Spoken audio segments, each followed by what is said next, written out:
मान्यवर, अभी जब नेता सदन बोल रहे थे तो उन्होंने कहा कि ये जो संकट है, विपत्ति का काल है, इस काल में विपक्ष हमारा साथ नहीं, ये विपत्ति आ पड़ी है। लेकिन मैं आपके माध्यम से सरकार से पूछना चाहता हूँ, ये विपत्ति आई हुई कैसे है? मान्यवर, ये विपत्ति लाई हुई विपत्ति है, ये लाया हुआ संकट है, आया हुआ संकट नहीं। मान्यवर, ये लाया हुआ संकट कैसे है? देश की जनता को नहीं पता था मान्यवर, आपको भी नहीं पता था, हमको भी नहीं पता था, लेकिन आदरणीय प्रधानमंत्री जी को पता था कि जो हार्मोज का समुद्री मार्ग है, वहां से भारत की जरूरत का 60% कच्चा तेल आता है मान्यवर, और 50% भारत के जरूरत की गैस आती है। तो मैं आपके माध्यम से पूछना चाहता हूं कि जब वो हार्मोज का समुद्री मार्ग 60% से ज्यादा ईरान के रास्ते में आता है, ईरान के कब्जे में आता है, तो ईरान से तू कौन मैं खामखा जबरदस्ती झगड़ा करने की आपको जरूरत क्या थी?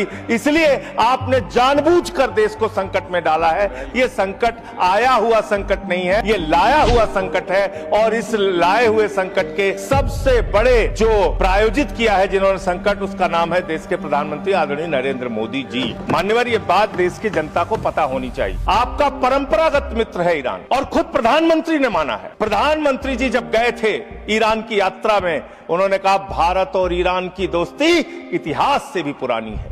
ये प्रधानमंत्री के वक्तव्य हैं। उन्होंने खामेनेई जी को कुरान की पांडुलिपि भेंट की थी 7वीं शताब्दी की। मान्यवर, उन्होंने चाबार पोर्ट का समझौता किया था, जिसका बखान प्रधानमंत्री ने खूब किया कि भारत का व्यापार बढ़ जाएगा। 2019 तक भारत को ईरान से सस्ता तेल मिलता था, रुपए में तेल मिलता था, गैस मिलती थी, हमारा मित्रतापूर्ण संबंध था उनसे। लेकिन भारत के प्रधानमंत्री खामेनेई की मौत पे खामोश रहते हैं। 160 स्कूली बच्चे मार दिए जाते हैं, खामोश रहते हैं। और इतना ही नहीं मान्यवर, ईरानी नौसेना को हमने अपने युद्धाभ्यास में बुलाया, और जब वो नौसेना का जहाज वापस जा रहा था, 100 नौसैनिक मार दिए गए ईरान के, अमेरिका के द्वारा। प्रधानमंत्री खामोश, हमारे मेहमान मारे गए, एक शोक संवेदना के शब्द हमने नहीं बोले। आपने जो तेल और जो ऐसे समय में 60 रुपए घरेलू गैस का दाम और 115 रुपए कमर्शियल सिलेंडर का दाम आपने बढ़ाने का काम किया। तो पूरे देश में एक हाहाकार की स्थिति है। इसको नियंत्रित करने के लिए झूठ बोलने के बजाय सच्चाई को स्वीकार कीजिए।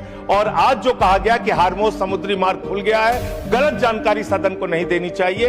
हार्मोज समुद्री मार्ग से मात्र 2 जहाज आपके आए हैं, 22 जहाज अभी भी आपके रुके हैं। मैं शुभकामनाएं देता हूं कि आप वार्ता करके उस समस्या का समाधान कराइए।